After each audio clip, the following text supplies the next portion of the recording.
Magandang umaga mga kabay. So tuloy-tuloy po tayo mga kabay. Ito, estimate ko ulit 39189 letter A. Heat gun, still 670 mga kabay. Gumagana po siya mga kabay pero wala po siyang binubuga na init. Puro blower lang po, hangin lang po. Ayan. Nakasaksak po yan mga kabay, titesting natin. So yan mga kabay. Wala pong init na buga. Kahit nakasagad po yung init niya nakasagad. Ayan.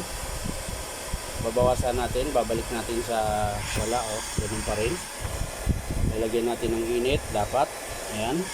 So wala pa rin talaga mga kabay. So yung mga ganito mga kabay, pwedeng element, putol o PVC board. Ayan. So tara mga kabay, samahan niyo po ako. So yan mga kabay, naluwagan ko na po yung screw. So bubuksan na po natin. Meron pa pala. Meron pa.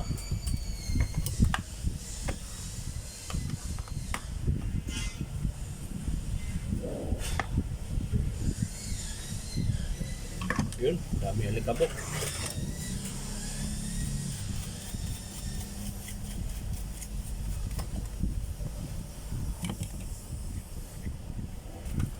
So check natin yung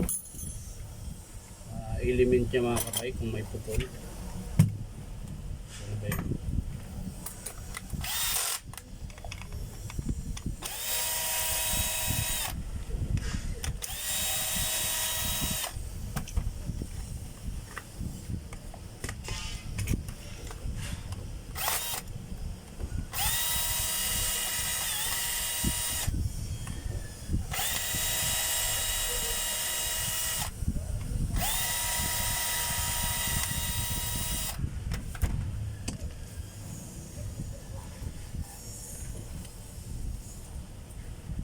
So yan mga kabay.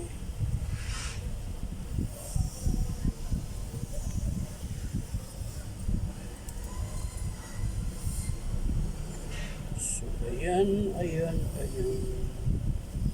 Ayun mga kabay, may putol eh. Ayan, nakita ko na. So ayan mga kabay, may nakita ko na po yung putol. Papakita ko sa inyo ng malapitan mga.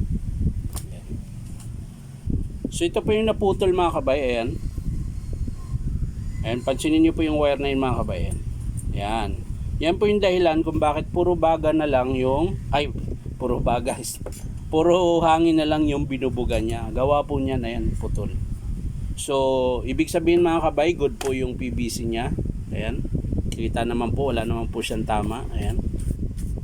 So okay po yan. Bali ang papalitan lang po natin dito mga kabay yung element. Ito po yung nagbabaga mga kabay. Yan. So yan lang po mga kabay. Hindi ko na po ipapakita sa inyo kung paano buuin. Papakita ko na lang sa inyo mga kabay kapag in-approve ng customer. So maraming salamat mga kabay sa panonood at pa-like and share na rin po. At syempre subscribe nyo po ito aking YouTube account na Inom Tabay. So maraming salamat. Bye bye.